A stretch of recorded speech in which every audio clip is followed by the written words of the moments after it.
Racikan berita. Merdeka. Merdeka. Allahu Akbar. Kita buka pertemuan ini dengan basmalah Bismillahirrahmanirrahim dengan nama Allah yang Maha Pengasih Maha Penyayang. Konferensi pers kali ini diselenggarakan oleh 3 aliansi atau koalisi. Bukan aja tambah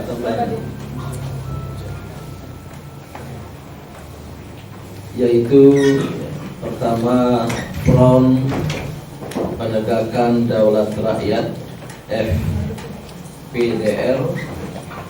Presidiumnya sudah hadir Pak Marwan Batubara yang lagi mentok sekarang karena pemberian IUP. Kemudian yang kedua Front Gerakan Penegak Kedaulatan Rakyat atau GPKR. Kalau tadi FPDR, GPKR salah seorang presidium ada di sini, yaitu Dr. Paulus Yanuar, tokoh Katolik dan tokoh kesehatan yang pernah menggugat undang-undang tentang kesehatan, dan sekarang turunannya peraturan pemerintah nomor 28 menjadi kontroversial. Mbak ada di sini.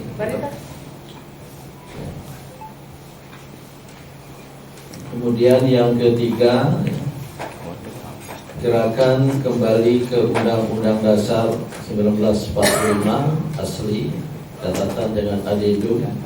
Salah seorang presidiumnya hadir di tengah kita, Mas Adriatus, ini tokoh muda, dan saya sendiri juga berada sebagai presidium di GPKR dan di G45. Mungkin nanti ada beberapa orang lagi yang akan datang. Kemudian ikut hadir ya, pelaksana aksi pada tanggal 18 Agustus nanti ikut hadir Dr. Sabriati Aziz, 18 Agustus 2024. Ini tokoh perempuan, organisasi perempuan muslimah juga ikut di presidiumnya. Kemudian Mbak Ida, ya, ini juga aktivis. Beliau kalau tidak salah dari Aliansi Rakyat Menggugat, ALM, dan ada jumlah yang lain berada di belakang ya. Mohon maaf saya tidak menyebut nama, dan sebagian juga organisasi atau lembaga yang ikut mendukung. Ada yang duduk di sana, benar sebelah sini aja. Saya kok ini dari tapak suci dudukkan. Daeng mau duduk di mana? Ini termasuk korlap, koordinator lapangan untuk aksi 18 Agustus nanti, tapi ingin beralih profesi jadi wartawan ini. Oke, karena ada 2 konferensi pers di gedung ini, mohon kawan-kawan wartawan juga bisa bertahan nanti setelah ini, tepatnya pukul 15.30, mungkin di ruang lain ya, di belakang. Itu konferensi pers oleh Aliansi Rakyat Indonesia Piala Palestina. Kenapa tadi nggak tepuk tangan, baru sekarang tepuk tangan? Yang juga akan mengadakan aksi pada hari yang sama, memperingati Hari Konstitusi, cuma hari BP Aliansi Rakyat Indonesia Piala Palestina jam 6 pagi, sedangkan kita ini siang. Untuk itu, sebelum ke tokoh-tokoh yang mewakili aliansi koalisi ini, saya minta kepada yang mewakili pelaksana aksi nanti untuk menyampaikan informasi tentang kapan, di mana, dan hal-hal lainnya. Silakan Mbak Ati atau Mbak Ida. Itu ada mic depannya. Baik, terima kasih Prof. Assalamualaikum warahmatullahi wabarakatuh. Iya, jadi alhamdulillah aksi kita akan kita adakan nanti tepatnya di gedung DPR MPR DPD RI. Di gedung apa di luar gedung? Di luar gedung.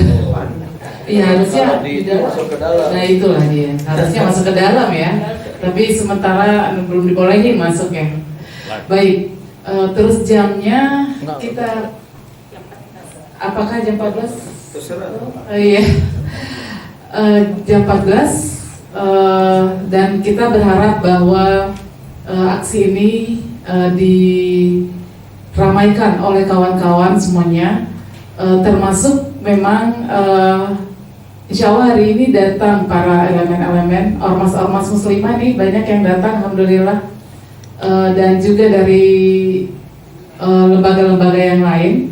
Jadi untuk nanti di acara itu kita berharap bahwa kita akan menyampaikan aspirasi kita untuk kembali ke Undang-Undang Dasar 45 asli. Mungkin ada yang ditambahkan oleh Mbak Ida, silakan. Assalamualaikum warahmatullahi wabarakatuh. Yang terhormat Prof. Din, Pak Marwan, dan Pak Paulus, dan semuanya, maaf tidak bisa disebutkan. Kembali lagi kita akan mengadakan aksi pada tanggal 18 Agustus 2024 di halaman gedung MPR, DPR, dan DPD. Alhamdulillah ini mendapat respon baik dari semua kalangan dan salam dari elemen-elemen yang ada di Bandung. Beliau tidak bisa hadir karena saat ini pun sedang mengadakan konsolidasi untuk keikutsertaannya nanti pada tanggal 18 Agustus. Jadi beliau mengirimkan salam untuk kita semua dan insya Allah akan hadir ikut turun nanti di tanggal 18 Agustus 2024. Begitu pula yang dari Surabaya dan beberapa juga yang dari Jawa Tengah. Jadi mudah-mudahan ini adalah fenomena baru untuk kita semua, bahwa memang pergerakan dan perjuangan harus tetap dilakukan sampai titik yang terakhir, tidak ada kata kembali untuk perjuangan. Itu saja mungkin bisa apa? Sampai titik terakhir. Titik terakhir. Titik darah. Titik darah. Kalau nyebut darah katanya suka lebay gitu. Assalamualaikum warahmatullahi wabarakatuh. Sebelum dilanjutkan, mohon yang mewakili organisasi, lembaga, elemen pendukung aksi duduk di depan semua. Saudara-saudara, itulah informasi dari tim pelaksana. Kita istilahkan tim pelaksana aksi 18 Agustus 2024. Terdiri dari 5 orang, Dr. Sabriati Aziz, Mbak Ati, Mbak Ida, Mas Jindar, Rohani, siapa ini? Daeng mana? Anda di sini? Ini dong Bang Daeng. Boleh. Dia mau merangkap wartawan. Wah, Satu Bang. lagi siapa? Oh berarti Bapak ini ikut ini aja. Tiba, ya. Yang sudah menyampaikan tadi rencana aksi 18 Agustus 2024 dalam rangka memperingati Hari Konstitusi 18 Agustus sudah dinyatakan sebagai Hari Konstitusi ya, oleh 3 elemen, dan oleh karena itu ya, aspirasi besarnya tegakkan kedaulatan rakyat, terapkan Undang-Undang Dasar 1945, ada tanda dalam kurungnya dengan adendum dan seterusnya ya. Tempatnya di depan gedung rakyat, gedung MPR RI, DPR RI, DPD RI, Jalan Gatot Subroto, Jakarta Pusat ya, Selatan, Jakarta Pusat. Oke. Jamnya tadi ragu-ragu tim pelaksana. Semula ditetapkan jam 2 ya, jam 2 siang. Tadi ada usul perubahan menjadi jam 10 pagi dengan harapan peserta aksi bela Palestina di Monas dari jam 6 sampai jam 10 ikut bergabung nanti ke gedung MPR RI. Itulah mengapa jam 10 rencananya, rencana semula jam 2, tapi ya, ada usul belum diputuskan. Sebenarnya coba berdua ini putuskan mana yang bagus. Mana Pak Edwin sama Pak? Lanjut aja dulu, Enggak, biar segera selesai.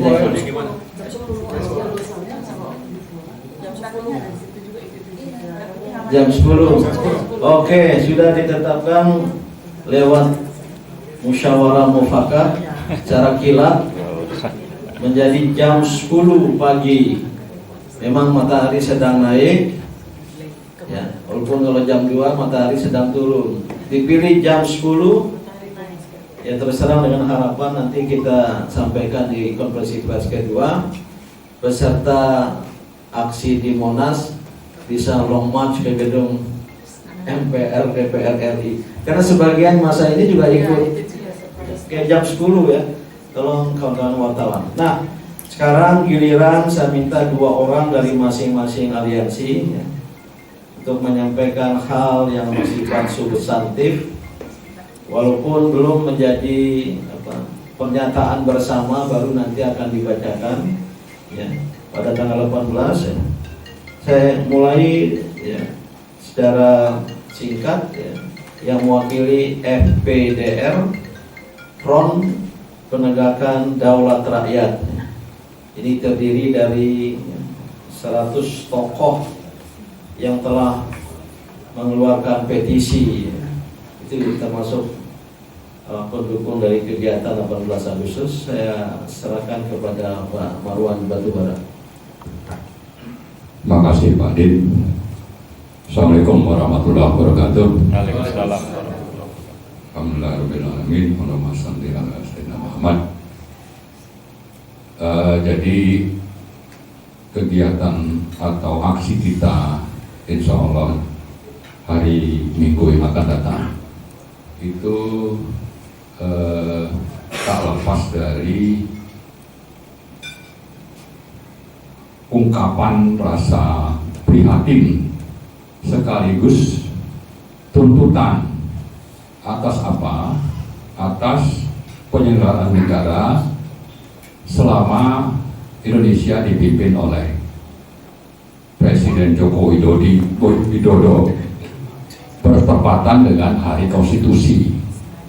Jadi penyelenggaraan negara yang harusnya tunduk patuh terhadap amanat konstitusi, selama presiden kita ini, kita ya, mudah-mudahan semuanya menganggap beliau itu presiden kita, karena ada juga yang tidak gitu. Tapi intinya bahwa beliau memimpin tidak patuh terhadap amanat konstitusi. Sebagian itu terjadi pelanggaran-pelanggaran. Nah karena itu dengan peringatan Hari Konstitusi, kita ingin agar ada 2 hal penting bisa terlaksana dalam waktu dekat. Pertama, bahwa penyimpangan banyak terjadi, tapi banyak juga kajian dan rasa atau tuntutan dari sejumlah tokoh dan teman-teman yang selama ini berjuang untuk konstitusi yang berlaku sekarang ini dikembalikan kepada konstitusi awal, yaitu Undang-Undang Dasar 1945 yang asli. Jadi ada tuntutan ke sana. Tapi yang tidak kalah penting adalah bahwa konstitusi yang menjadi dasar pemerintahan Jokowi itu memerintah sekarang ini sudah sangat banyak diselewengkan atau dikhianati oleh Presiden Joko Widodo. Karena itu tuntutan kedua adalah seperti juga sudah setahun yang lalu lebih ya dituntut oleh petisi 100 agar Presiden Joko Widodo ini dimakzulkan. Jadi 2 hal penting, yaitu kembali ke Undang-Undang Dasar 1945 yang asli, kemudian segera makzulkan atau lengserkan Presiden Joko Widodo. Terserah bahwa waktunya mungkin tinggal tidak sampai 2 bulan, sebulan 2 minggu mungkin, tapi ya sebulan 10 hari. Artinya bahwa karena pelanggaran ini sudah sedemikian parah, ya. Dan kalau kita baca di pembukaan Undang-Undang Dasar di sana itu ada prinsip-prinsip moral yang dipegang, yaitu Pancasila. Ini sudah dikangkangi oleh presiden kita ini begitu. Terakhir misalnya partai-partai itu disandra untuk bisa dikuasai. Misalnya Golkar sudah mengalami, dan PKB sedang juga berlangsung ini proses untuk bagaimana ini bisa dikuasai oleh orang-orang yang memang bagian dari Presiden Joko Widodo. Dan ini kembali kepada masalah moral. Kalau moral sudah tidak ada rasa malu, maka segala langkah kebijakan tindakannya itu tidak tidak mengikuti prinsip-prinsip moral dan sekaligus mengangkangi konstitusi. Karena itu tuntutan kedua ini sangat-sangat penting meskipun waktunya tinggal 40 hari. Oleh sebab itu aksi kita nanti diharapkan kalau jumlah pesertanya akan sangat-sangat banyak, saya kira upaya atau niat kita untuk melengsarkan presiden tadi insya Allah bisa terwujud. Nah, karena itu pada kesempatan ini kami dari FPDR menghimbau kita semua rakyat Indonesia, mari bersama-sama untuk hadir pada acara aksi yang akan diselenggarakan pada tanggal 18 Agustus pukul 10 pagi di depan gerbang gedung DPR MPR Senayan, Jakarta. Saya kira itu mungkin yang dapat saya sampaikan. Terima kasih. Assalamualaikum warahmatullahi wabarakatuh. Terima kasih Pak Marwan Batubara, Presidium dari FPDR, Front Penegakan Daulat Rakyat. Selanjutnya saya minta yang mewakili GPKR, Gerakan Penegak Kedaulatan Rakyat, Pelaksana Presidiumnya Dr. Paulus Yanwar. Terima kasih Pak Din dan Bapak-bapak, Ibu-ibu sekalian, dan juga teman-teman pers. Jadi kami mengadakan aksi itu rasanya karena keprihatinan terhadap penyelewengan terhadap konstitusi, penyelewengan terhadap Undang-Undang Dasar 45. Padahal kalau kita lihat konstitusi, terutama pada mukadimah, pada pembukaan UUD 45, itu adalah merupakan cita-cita proklamasi kemerdekaan Republik Indonesia. Kalau itu dan merupakan satu kesatuan, pembukaan dan batang tubuh sebagai suatu pengejawantahan proklamasi dan bangsa dan negara Indonesia. Sehingga kalau terjadi penyelewengan berarti kehidupan kita berbangsa dan bernegara sudah dibahayakan. Dan kalau kita lihat bahwa kemerdekaan itu mengandung makna kedaulatan rakyat. Dan kalau kita lihat bahwa kedaulatan rakyat itu semakin hari semakin digerogoti. Jadi kami dari GPKR antara lain aksi-aksi yang belum lama ini kami lakukan, antara lain kita menggugat terhadap pemilu yang dijalankan dengan curang, karena itu merupakan bukan hanya pelanggaran tapi perampasan terhadap kedaulatan rakyat. Lalu juga kami melihat bahwa konstitusi mengamanatkan negara berdasarkan atas hukum dan bukan atas kekuasaan belaka.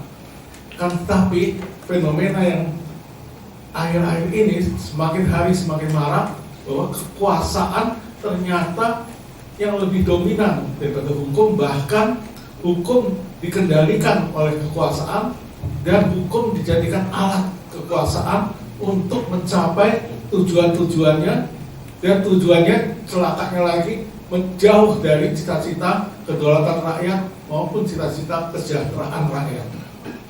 Nah, inilah merupakan penyelewengan terhadap konstitusi Undang-Undang Dasar 1945, sehingga kami menuntut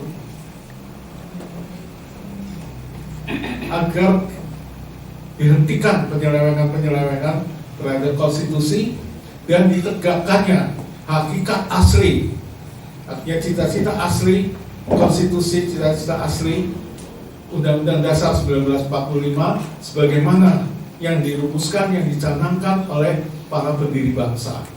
Jadi ini adalah merupakan apa yang kami coba tuntut dan kami perjuangkan.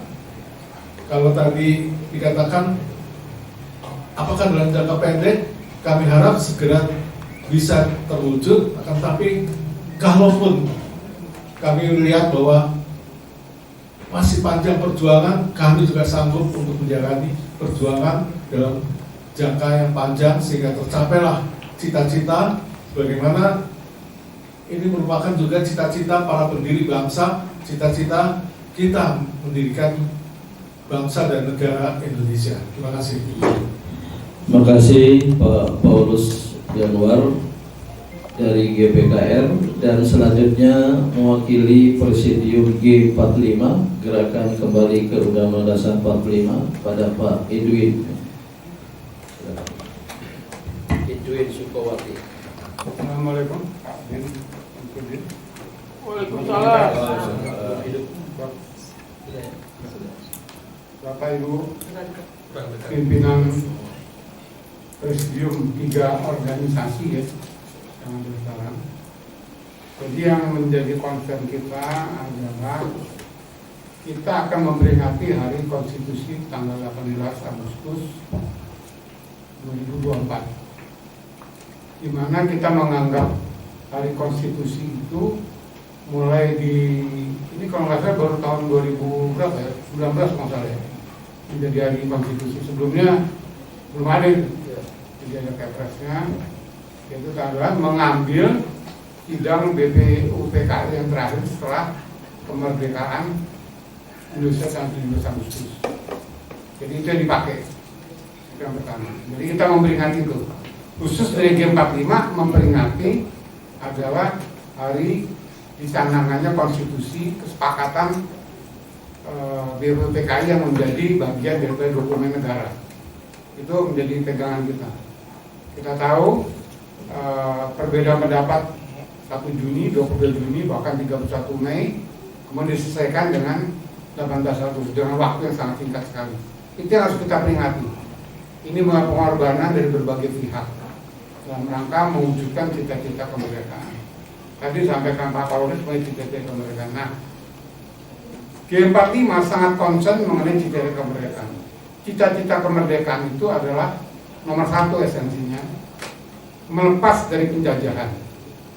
Penjajahan yang membuat kita sengsara, bangsa Indonesia ditindas, diperas, dijajah ratusan tahun oleh kekuatan imperialisme, kolonialisme. Yang kalau Bung Karno mengatakan yang namanya kolonialisme itu adalah anak kandung daripada kapitalisme. Jadi lawan kita siapa? Imperialisme, kolonialisme, dan yang nomor 1 apa? Kapitalisme. Jadi itulah cita-cita kemerdekaan kita yang harus kita pertahankan sampai saat kita merdeka atau kita mau dijajah kembali. Nah, itu prinsip dasar yang disepakati seluruh the founding fathers maupun kelompok-kelompok etnonasionalis.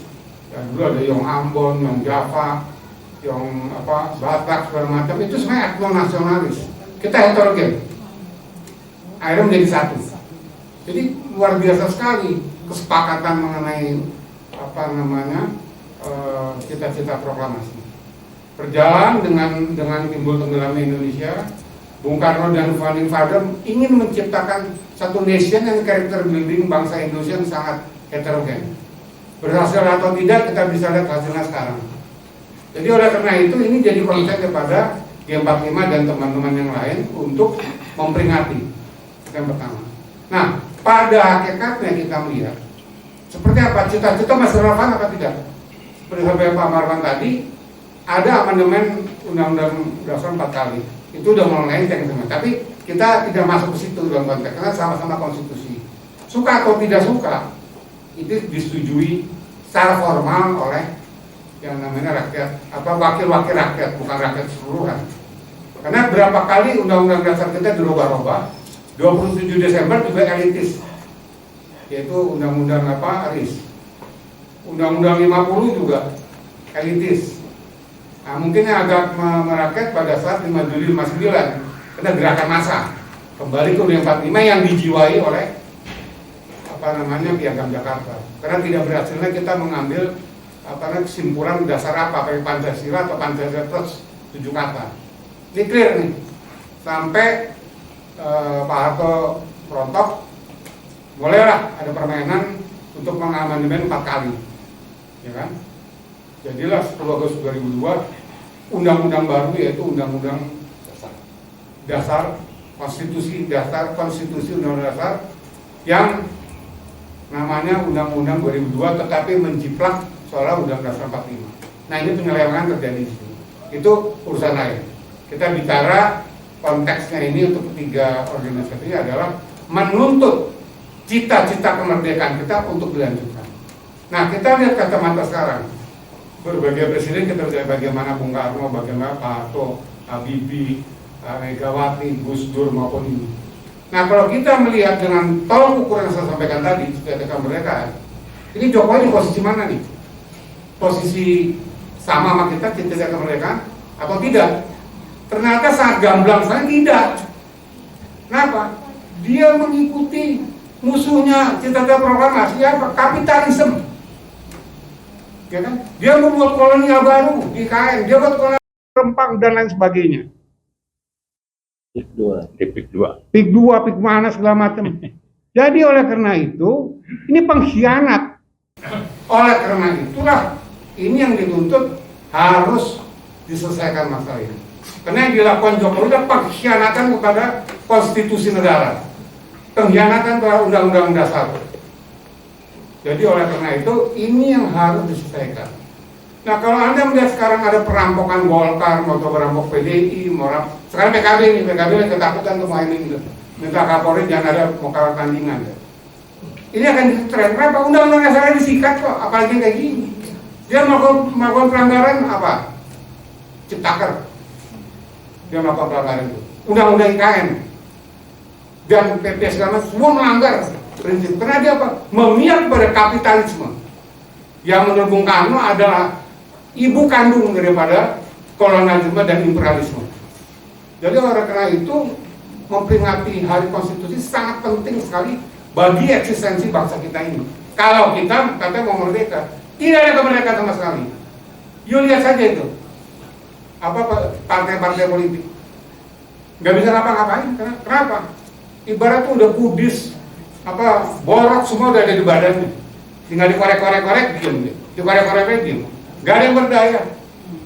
Bayangin golongan karya yang merupakan badan daripada partai negara sama Orde Baru, di mana sana berlindung yang namanya ABRI, birokrat dan Golkar sendiri, tidak berdaya sama sekali.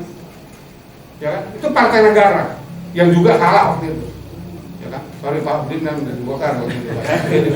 Kita koreksi. Jadi oleh karena itu sekarang kita nggak berdaya. Kenapa? Di belakangnya yang namanya Jokowi ini adalah yang di belakangnya VOC dulu. VOC itu dulu yang di depan, di belakangnya kapitalisme global pada saat itu. Jadi ini sama, posisinya ini adalah sama. Jadi oleh karena itu, itulah peringatan yang teman-teman berjuang seperti Pak Marwan misalnya dengan Pak Narko, ini FDR petisi 100, ini terus-terusan nih, ya kan? Sekarang PIK 2, itu PIK 2-nya simbol kapitalisme, Rempang simbol kapitalisme. Ya kan? Ini masih ada ratusan lagi problem seperti itu yang merupakan monopoli, kartel timah, kartel nikel, kartel minyak goreng, kartel segala macam. Kita nggak ada yang paham mengenai masalah ini. Ributnya urusan ya penting juga, misalnya urusan kondom dijual bebas, dikasih BP dan jilbab itu penting juga. Tapi ini jauh lebih penting. Karena kita jajahin nggak pernah selesai ini barang masih terus. Nah inilah makanya G45 dengan dua organisasi lain yang ini mewakili ratusan ormas, bukannya puluhan lagi. Di G45 itu tokoh-tokoh yang memimpin puluhan ormas, belum yang di GKPR, belum yang di FDR dan lain sebagainya. Oleh karena itu, ini adalah sangat penting. Dan perbuatan ini hanya satu bagian awal saja. Ini akan kita lanjutkan sampai berhenti kapitalisme menguasai Republik Indonesia ini. Saya pikir itu sementara, Pak Din. Terima kasih. Wassalamualaikum warahmatullahi wabarakatuh. Terima kasih Pak Edwin Sukawati. Dengan nama belakang beliau banyak dari kita tahu. Ayahandanya dulu menteri di era Orde Baru. Walaupun beliau afiliasi politiknya di PDI, belum ada P ya. Jadi tokoh nasionalis yang luar biasa komitmen kebangsaan dan kenegaraan. Sebelum saya lanjutkan, yang merasa mewakili ormas lembaga agar duduk di depan ya, bukan di barisan wartawan. Ini kawan-kawan wartawan, sebelum tanya jawab, izinkan saya menambah waktu tapi tidak panjang-panjang ya, 2-3 menit dari masing-masing unsur ya, sebelum kita buka waktu atau sesi tanya jawab. Yang mewakili FPDR, Front Penegakan Daulat Rakyat, Muli. Pak Muli. Ya, silakan. 2-3 menit. Atau siapa? Ini mewakili FPDR dulu. Assalamualaikum warahmatullahi wabarakatuh. Tentu kita merasa bersedih dan merasa tersampaikan pada saat mempunyai suatu rezim yang bukan saja tidak memperdulikan Pancasila UUD 45 perubahan, tetapi yang ini pun kita akan perbaiki kembali yang asli, tidak diperhatikan atau tidak diperdulikan oleh satu rezim yang menyebabkan kita mungkin mempunyai kesempatan untuk sekalian mengembalikan kepada UUD 45 yang asli. Nah, tentu ini merupakan suatu kesalahan semua rakyat yang tidak mengontrol dari awal tentang penyimpangan-penyimpangan, maka mungkin saja kita akan mendapat kesempatan terbaik dengan begitu sangat brutalnya kita kemudian sekarang menjadi bersedih karena semua hak rakyat itu terampas. Kemarin kita berkesempatan untuk melakukan kunjungan ke PIK 2 karena kita tidak berkesempatan ke Rempang, ke Wadas ataupun ke daerah-daerah yang dilakukan penjajahan dengan keji. Maka apabila kita tidak mengambil perjuangan, tidak memberikan satu kejelasan kepada orang-orang yang bersembunyi di baliknya, di balik rezim ini, maka kita tentu akan berubah. Negeri kita ini menjadi runtuh karena kejahatan yang sudah memimpin selama ini, dan dia akan memenangkan, yaitu tanda-tandanya misalnya ada beberapa partai yang nampaknya berani-berani terhadap kekuasaan. Kemudian sekarang ada istilah apa itu istilah plus itu ya, artinya Kim plus. Artinya kontrol itu sudah tidak ada sama sekali ya, tinggal yang nampaknya kayak pura-pura berani melawan ya. Nanti Pak Edwin PDI itu apakah betul-betul menyempurnakan perlawanannya atau tidak. Jadi apabila tidak, maka ke depan negeri kita ini sudah berubah ya, sudah berubah di tangan mafia. Jadi tidak mungkin ya kekuasaan yang sudah full seperti ini kemudian kita akan melakukan satu koreksi perubahan. Tapi kita harus yakin bahwa rakyat yang belum bisa bersuara dengan masih dipimpin oleh para tokoh-tokoh seperti sekarang ini, ada belum guru-guru besar berbicara, belum purnawirawan yang sekarang ini misalnya Pak Narko tadi izin tidak hadir, ada pertemuan dengan para purnawirawan juga untuk melakukan perlawanan yang akan bisa dilakukan pada kesempatan sekarang ini. Oleh karenanya satu-satunya jalan, ya, kita tidak mungkin memohon perbaikan moral ini kepada orang yang tidak bermoral, pada rezim yang bermoral. Itu kita salah sama sekali kalau ngambil posisi memohon. Satu-satunya jalan memang posisi itu harus melakukan perlawanan, dan tentu kita melakukan edukasi kepada masyarakat. Inilah konsentrasi FPDRI agar kita betul-betul semua menjadi gerakan di front untuk melakukan perubahan ini. Memang gerakan moral itu boleh jadi sudah terlampaui, maka gerakan fisik ya yang memang harus ditampakkan. Lalu kita kemarin saya selalu dikejar-kejar, apakah Indonesia akan mencoba atau bisa berubah seperti kayak di Bangladesh. Wallahu a'lam. Keadaan kita sekarang ini ya itu bisa saja tersakiti lebih daripada Bangladesh. Mungkin ada kesalahan 1, 2, 3 atau 4 di sana sudah seperti itu. Di Indonesia ini kesalahan itu sudah sejak 10 tahun setiap sekali ya. Maka itu dia bersemangat mempertahankan 2 bulan ini. Itu kita nggak tahu apa yang di dalam otaknya untuk mengurus ini. Kalau kita diam, ya disinilah letak perjuangan. Kami sampaikan kepada saudara-saudara kita yang muda-muda, para aktivis, untuk berpikir dalam 2 bulan ini.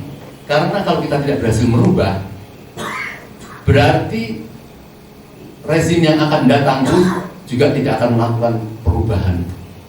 Maka tenggelamlah Indonesia. Dan saya sangat berharap pada para senior sekarang ini dengan mengadakan, memperingatkan bahwa kita kemudian kangen pada suatu konstitusi yang betul-betul merupakan suatu pemikiran para founding fathers kita. Maka kita harus juga mempunyai suatu hasil, mempunyai suatu karya, yaitu untuk mengembalikan kepada konstitusi kita yang baik. Saya kira mungkin. Assalamualaikum warahmatullahi wabarakatuh. Waalaikumsalam. Terima kasih Pak Mursalin dari FPDR, Front Penegakan Daulat Rakyat. Saya minta secara singkat 2-3 menit mewakili G45 Suara Perempuan, Dr. Tifauzia Tiasuma. Bismillahirrahmanirrahim. Assalamualaikum warahmatullahi wabarakatuh.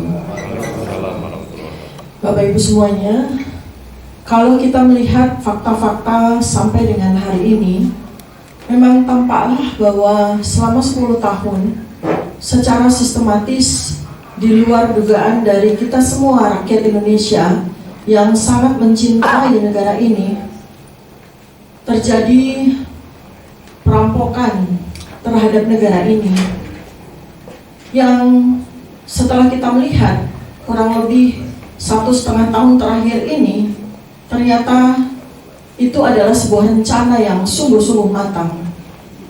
Terlebih ketika kita pada tahun 2019 diumumkannya pemindahan ibu kota secara tiba-tiba, secara mendadak, tanpa ada jajak pendapat kepada rakyat sebagai pemilik negara ini.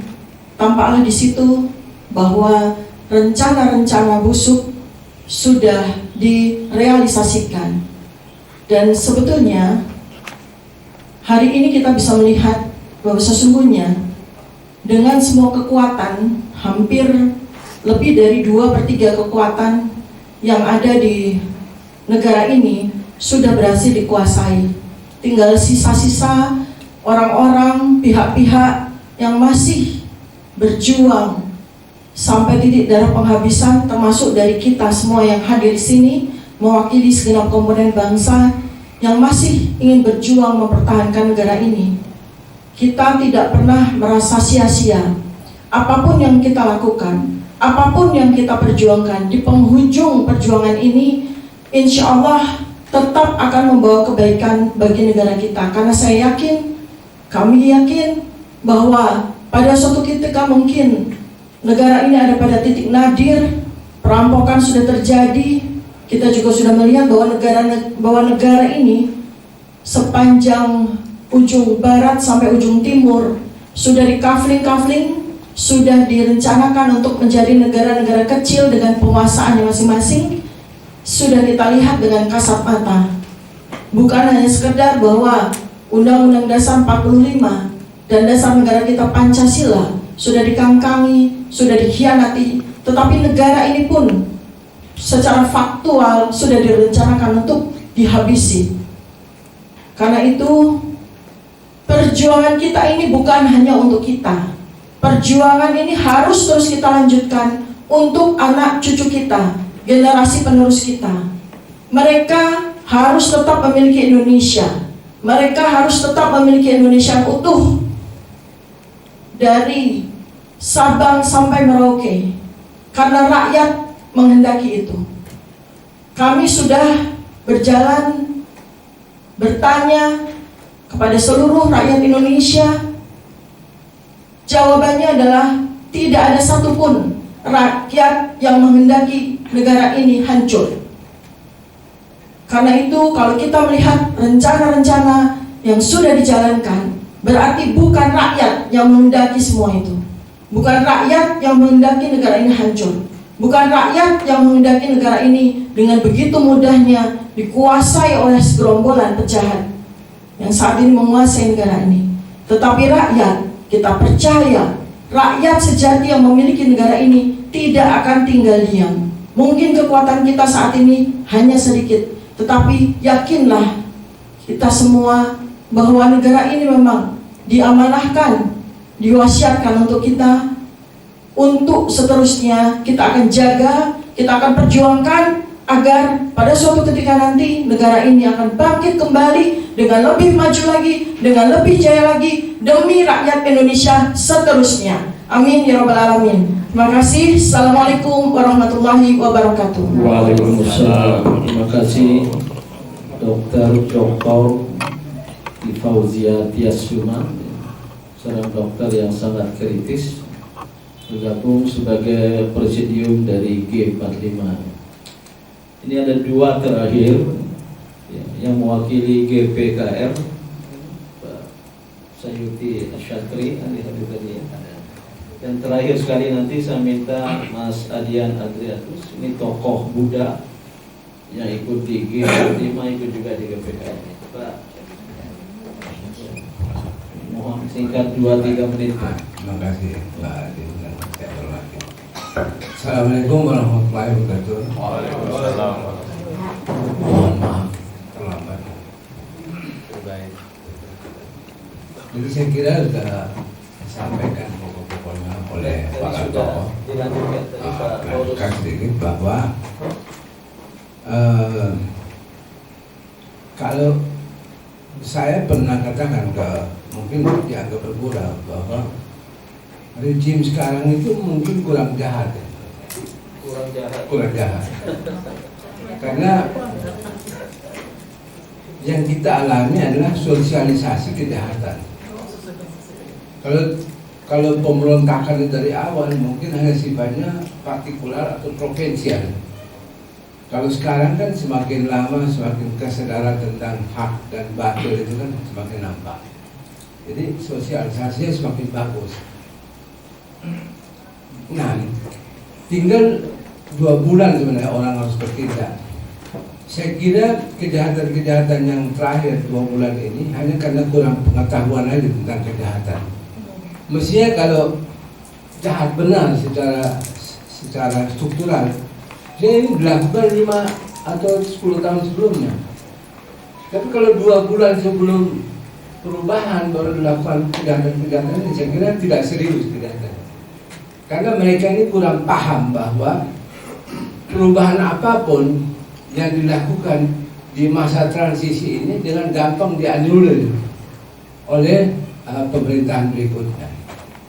Kita memang, saya kebetulan dalam masyarakat pembuat undang-undang, jadi saya menyadari bahwa ada kelemahan memang kita dalam pembuatan undang-undang. kita tidak antisipasi sebelumnya, bahwa akan muncul jenis kejahatan yang sangat jahat seperti ini. Ini karena kelemahan kita antisipasi. Jadi kita belum antisipasi sebelumnya karena dalam tradisi hidup berbangsa bernegara kita sebelumnya itu ada namanya faktor politik. Jadi kesalahan sedikit saja yang dilakukan oleh pemimpin kemudian ada teguran itu langsung, hatta zamannya Pak Harto itu sangat terkenal. Itu langsung tiba informasinya di sistem kepemimpinan dan ada refleksi, kemudian kalau misalnya salah dikoreksi. Itu namanya faksun politik. Ada etika adab dalam kepemimpinan. Tapi kalau kita lihat sekarang ini sudah sangat brutal. Jadi kalau dalam bahasa statistik itu mungkin satu proyeksi yang sifatnya linear. Jadi apa di depan itu dilabrak aja. Tidak ada lagi sifat kepemimpinan yang reflektif, yang mawas diri, yang berjaga-jaga, yang etik, itu nggak ada. Yang ada adalah satu cara bertindak, apa saya di depan ditabrak, Pak. Gitu. Ditabrak. Kalau terhadap akhir-akhir ini misalnya ada parpol yang terkena terjangan atau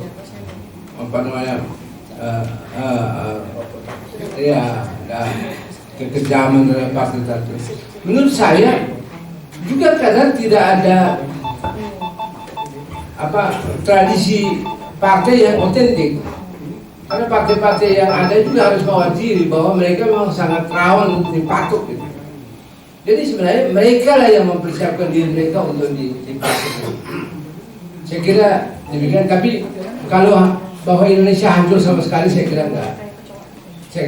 Karena dunia juga tidak ingin ada perang dunia ketiga, tidak ingin ada hancur-hancuran sama sekali. Masih adalah semangat masuk akal.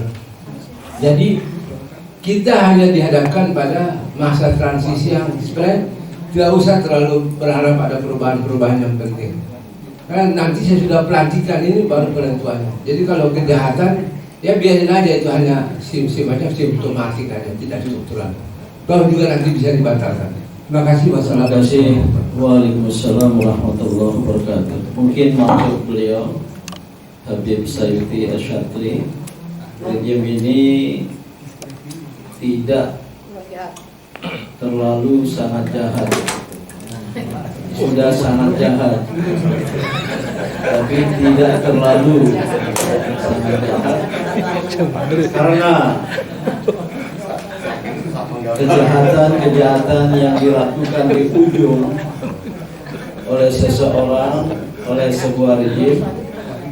Kalau kejahatan demi kejahatan di ujung menumpuk, sudah politik dinasti, tambah lagi menyiapkan partai-partai politik yang kemudian dijarah dan dirampoknya itu pertanda dalam bahasa agama Islam su'ul khotimah, tidak husnul khotimah. Itu sebenarnya puncak dari kejahatan tadi. Ini terakhir izinkan saya mengundang Mas Adian Adriatus, tokoh agama Buddha. Beliau bergabung di G45 juga di GPKR ya. Ya, Pak Desi, terima kasih. Jadi Bapak Ibu sekalian,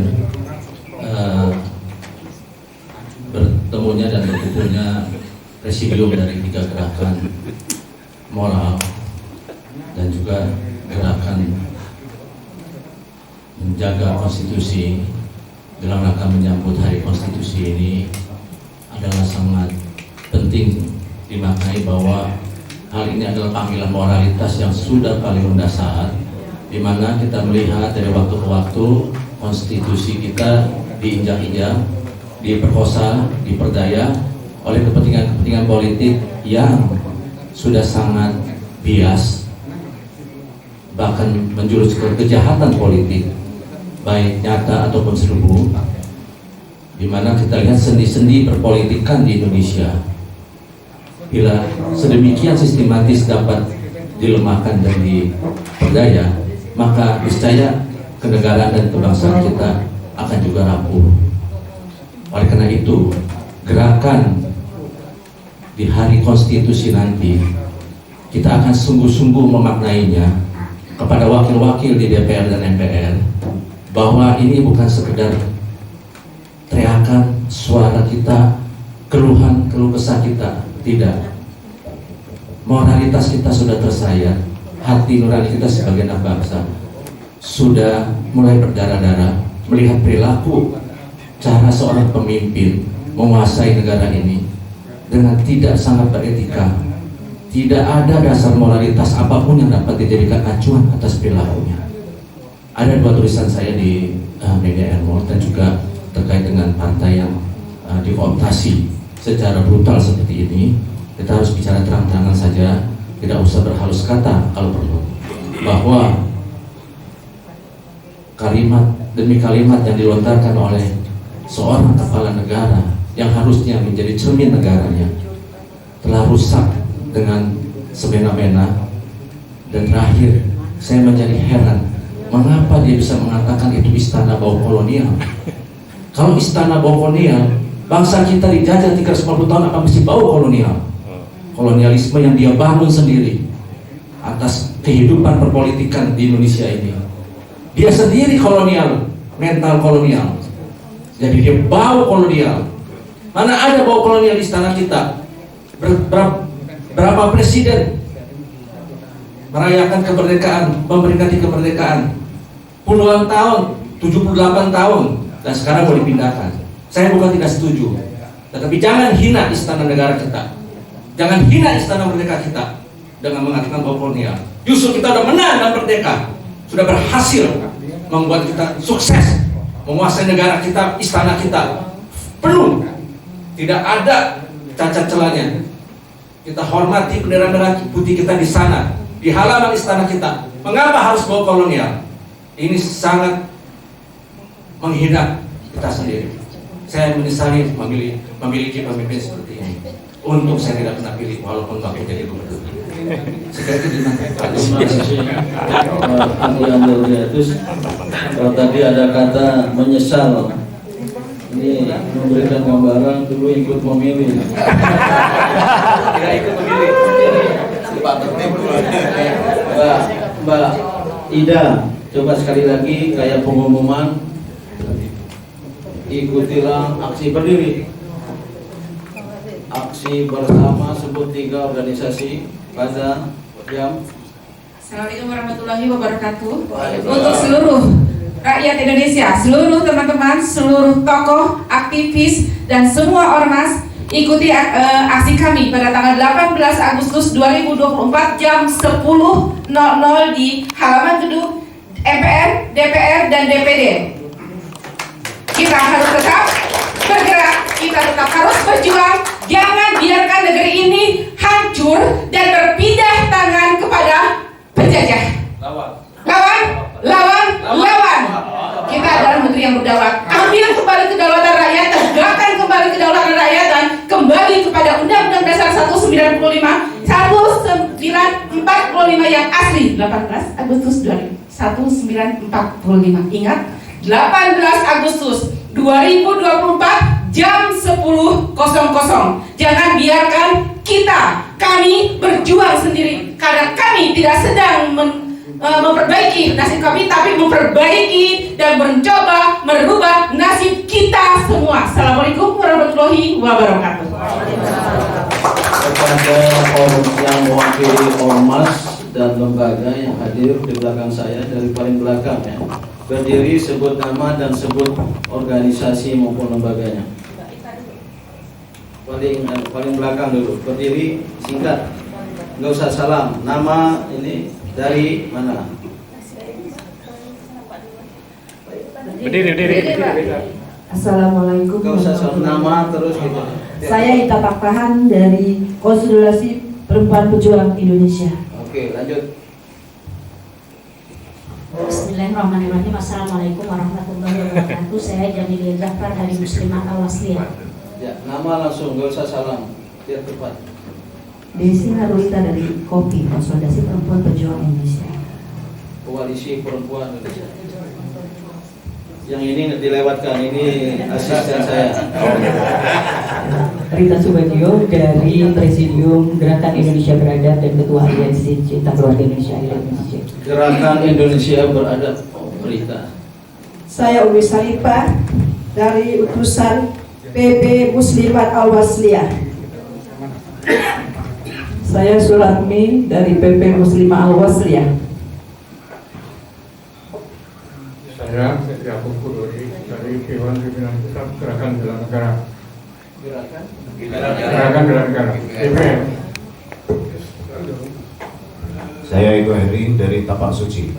Tapak Suci, Putra Muhammadiyah. Terus Saya Mulyadi Saleh dari Pribumi Bersatu Indonesia. Oke. Dan masih banyak organisasi dan lembaga yang mendukung aksi kita ini, maupun yang berafiliasi dengan aliansi-aliansi yang menyelenggarakan kegiatan ini. Sebelum tanya jawab kepada yang ada di depan ini, ya, kalau saya teriakan daulat rakyat, jawab dengan kepala-kepala, tegakkan. Daulat rakyat, tegakkan. Tapak Suci, Putra Muhammadiyah. Terus belakang. Saya Mulyadi Saleh dari Pribumi Bersatu Indonesia. Oke. Dan masih banyak organisasi dan lembaga yang mendukung aksi kita ini, maupun yang berafiliasi dengan aliansi-aliansi yang menyelenggarakan kegiatan ini. Sebelum tanya jawab kepada yang ada di depan ini, ya, kalau saya teriakan daulat rakyat, jawab dengan kepala-kepala, tegakkan. Daulat rakyat, tegakkan. Kalau saya ungkapkan Undang-Undang Dasar 1945, terapkan. Undang-Undang Dasar 1945, terapkan. Nah, terakhir, pelanggar dan pengkhianat daulat rakyat dan Undang-Undang Dasar 1945. Jawabnya?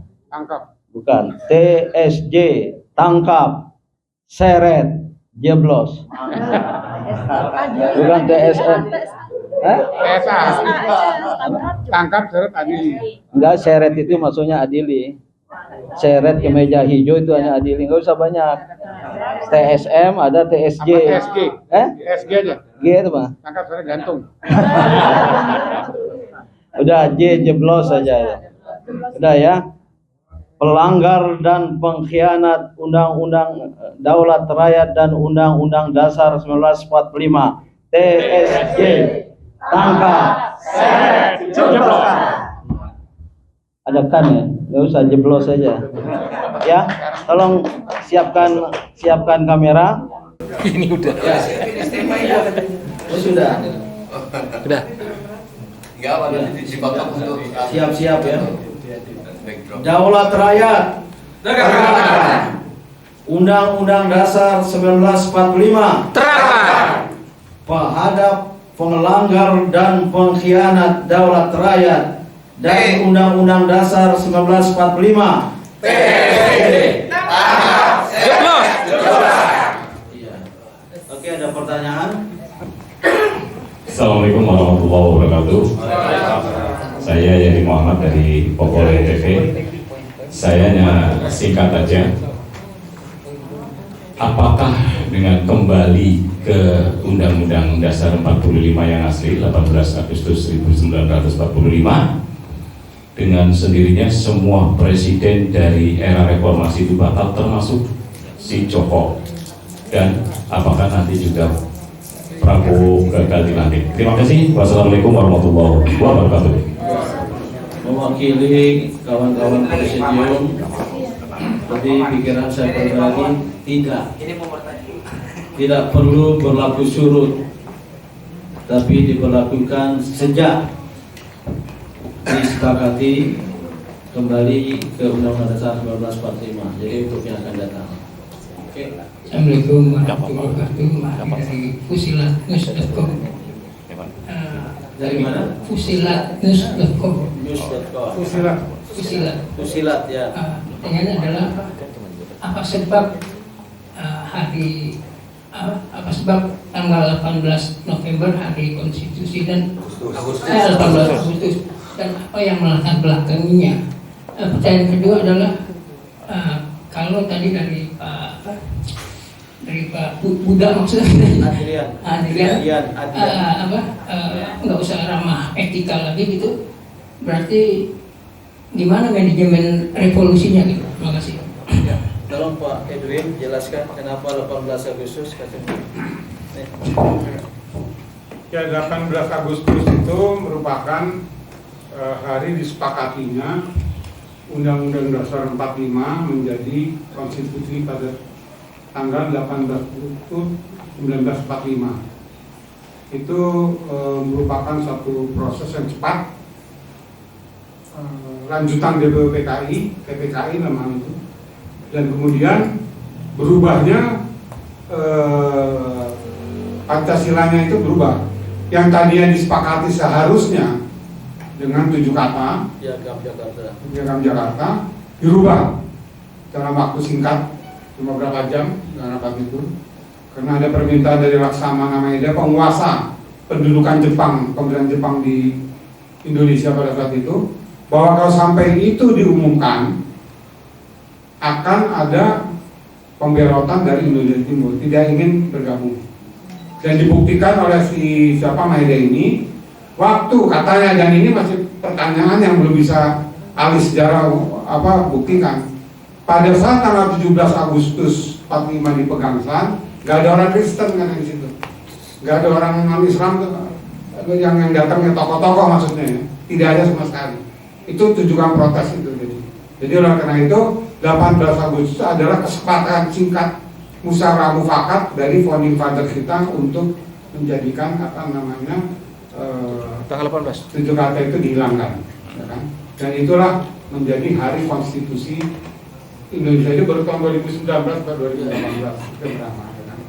Itu yang menjadi. Yang kedua apa pertanyaan? Yang kedua? Oh, ini dia untuk Pak Adit. Solusinya Pak ya. Jadi begini ya Pak, saya yakin insya Allah ketika presidium ini pergerakan ini juga akan melakukan gerakannya dengan secara konstitusi. Jadi pada tanggal 18 Agustus itu kita harapkan kita ada pernyataan resmi konstitusi, dan salah satu butirnya saya harapkan juga berisi tentang meminta segera Presiden Republik Indonesia ke-7 Joko Widodo untuk segera diminta mundur secara terhormat dan baik-baik, walaupun belum tiba saatnya. Saya kira itu salah satu dasar solusi yang bisa saya usulkan, dan selanjutnya kita benahi negara ini bersama-sama. Saya yakin masih banyak pemimpin yang baik. Terima kasih. Oke, ada lagi. Jadi Pak, mau solusi tadi Pak Edwin mengatakan berlakunya tanggal 18 setelah pergantian sila 1 Pak ya. Pertama. Apakah berarti sebelum tanggal 18 itu berlaku syariat Islam gitu? Iya, yang disepakati oleh BPUPK. Katanya nggak ada I-nya ya? Nggak jadi. Belum. Bukan, BPUPK. Iya, belum ada. Badan Penyelidik Usaha-Usaha Persiapan Kemerdekaan, yang bersidang sejak bulan Mei, mendengarkan pidato-pidato, dan akhirnya dibentuk tim Perumus, tim 9, Bung Karno, Bung Hatta. Dari kalangan Islam ada Kiai Haji Wahid Hashim dan Profesor Dr. Kahan Mudakir dari NU dan dari Muhammadiyah. Kalangan nasionalis juga ada. Tim 9 ini memutuskan pada 22 Juli 1945 sebelum kemerdekaan bahwa dasar negara kita adalah Piagam Jakarta yang memuat rumusan seperti Pancasila sekarang, kecuali sila pertamanya berbunyi ketuhanan dengan kewajiban menjalankan syariat Islam bagi pemeluknya. Begitu kemerdekaan berapat lagi BPUPK, itu bukan PPKI ya, masih BPUPK. udah menjelang sudah berubah jadi PPK, PPKI, Panitia Persiapan Kemerdekaan Indonesia. Ya. Sebelum rapat mereka yang sempat ditunda pada 18 Agustus 1945 itu dari jam pagi, kalau nggak salah ditunda 2 jam karena ada lobby-lobby terkait keberatan sebagian terhadap sila pertama dari Piagam Jakarta dengan adanya 7 kata dengan kewajiban menjalankan syariat Islam bagi penduduknya. Maka disepakati dalam sejarah Ketua Muhammadiyah waktu itu Ki Bagus Hadikusumo yang mengusulkan lewat Bung Hatta berubah menjadi ketuhanan yang Maha Esa. Nah, 18 Agustus inilah disepakati oleh para pendiri bangsa, the founders of this nation, the founding fathers, the founding mothers, banyak perempuan juga di dalamnya. Undang-Undang Dasar 1945 dengan Pancasila di dalamnya, khususnya di pembukaan, maka itulah yang dianggap sebagai hari konstitusi. Alhamdulillah MPR, DPR atau pemerintah itu menetapkan hari konstitusi. Pemerintah DPR sama pemerintah. DPR dan pemerintah. 18 Agustus 1945 adalah hari konstitusi. Maka itu hari nasional. Nah, kita akan memperingati hari konstitusi itu 18 Agustus jam 10 di depan Gedung Rakyat MPR RI, DPR RI, DPD RI pada pukul 10. Mohon sekali kawan-kawan ralat karena sempat beredar flyer pukul 2 ya. Ya, tolong diubah flyernya. Jangan nanti datang jam 2 sudah nggak ada orang. Memang kami menyadari pada hari itu nanti sebagian pejabat pemerintah mungkin belum berada di Jakarta, entah berada di mana ya. Ya, khususnya pimpinan MPR, DPR dan DPD besar kemungkinan masih berada di luar kota, di luar ibu kota Jakarta. Maka tetap kita semua ya elemen bangsa tolong disiapkan. Nah, saudara-saudara, 3 organisasi yang lebih bersifat aliansi, FPDR, Front Penegakan Daulat Rakyat, itu berhimpit dengan GPKR, Gerakan Penegak Kedaulatan Rakyat, juga berhimpit dengan G45, Gerakan Kembali ke Undang-Undang Dasar 1945 asli dalam kurung hasil permufakatan para pendiri bangsa pada 18 Agustus 1945 dengan adendum. Ya, ini perlu dengan adendum. Kalau kembali ke Undang-Undang Dasar 1945, Presiden bisa seumur hidup. Dengan adendum tentang masa jabatan Presiden maksimal 2 kali atau 2 periode. Silakan masuk, Mbak. Ya. Nah, saudara-saudara, ya, isinya sebagaimana yel tadi itu. Ayo ke depan. Ya. Tegakkan daulat rakyat, karena daulat rakyat, people sovereignty inilah yang sesungguhnya adalah nafas dari kehidupan berbangsa dan bernegara. Sekarang ini, selama ini runtuh dan diruntuhkan oleh rejim yang berkuasa. Dipanjang penjelasannya. Karena runtuh dan diruntuhkan, maka rakyat harus bangkit, berdaulat dan menegakkan kedaulatannya. Ini berhimpit dengan kembali ke Undang-Undang Dasar 1945 yang asli, hasil permufakatan para tokoh bangsa pada 18 Agustus 1945 dengan adendum berhimpit. Karena di dalam Undang-Undang Dasar 1945 asli itu, bukan yang diberlakukan sekarang, adalah Undang-Undang Dasar 2002 yang berbunyi apa? Redaksi persisnya, negara berdasarkan kedaulatan rakyat yang diselenggarakan berdasarkan konstitusi. Ini Undang-Undang Dasar 2002. Nggak ada kedaulatan rakyat di situ. Sementara di Undang-Undang Dasar 1945, kehidupan berbangsa diselenggarakan oleh rakyat dengan kedaulatan rakyat melalui Majelis Permusyawaratan Rakyat. Itulah lambang dari permusyawaratan rakyat di MPR itu. Itulah Undang-Undang Dasar 1945 asli. Maka tegakkan kedaulatan rakyat, terapkan konstitusi dalam arti Undang-Undang Dasar 1945, hasil permufakatan para pendiri bangsa 18 Agustus. Ini biar jangan salah, bukan Undang-Undang Dasar yang kembali Bung Karno, walaupun kita setuju Dekret 5 Juli 1959 kembali ke Undang-Undang Dasar 1945, dijuai oleh Piagam Jakarta. Itu komprominya, bukan yang lain, tapi yang disepakati pada 18 Agustus. Dan oleh karena itu belum selesai.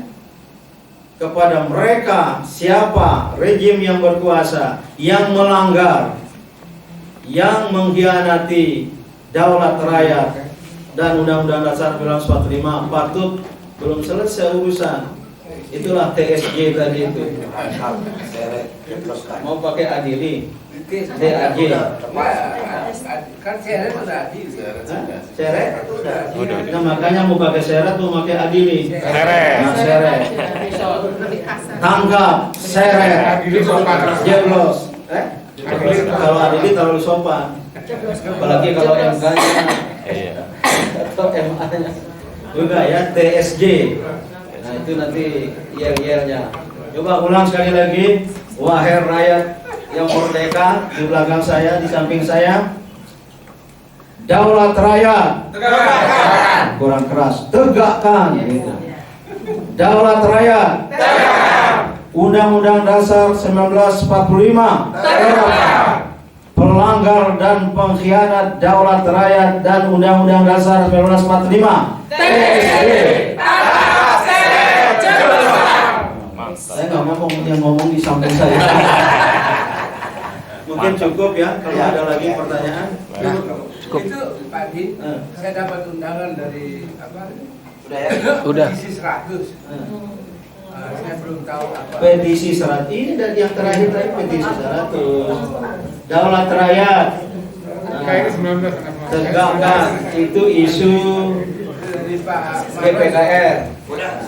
Kemudian Undang-Undang Dasar 1945 terapkan, itu isu G45. Pelanggar dan pengkhianat daulat rakyat dan konstitusi, TSJ itu isu FPDR.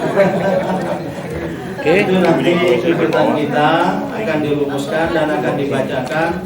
Mohon sekali kawan-kawan pers, tolong viralkan agar rakyat banyak ikut terlibat, dan secara khusus mendahului konferensi pers jam 3:30 setelah ini sebagai presidium ARI-BP bersama Pak Adian juga.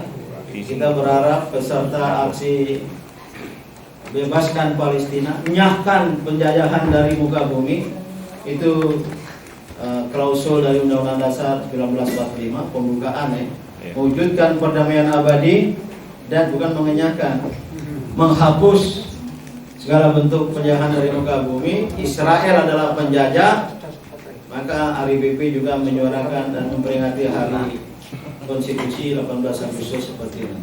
Kalau mereka berakhir jam 10, masih Car Free Day ya? Gak apa-apa. Jalan semua ke arah Semanggi, belok kanan ke arah ini, berkumpul jam 10. Ini disiapkan oleh tim pelaksana ya, dan tadi sudah diumumkan. Saya kira cukup. Kami ucapkan terima kasih atas dukungan saudara-saudara semua dan kepada para elemen organisasi dan lembaga masyarakat. Tolong kerahkan masanya beramai-ramai. Ini banyak yang belum bisa hadir sekarang ini.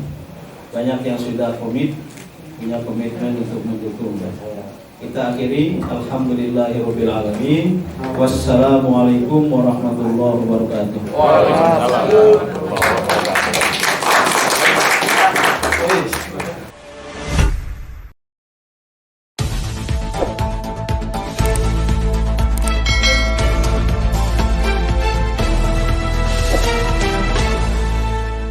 Racikan Berita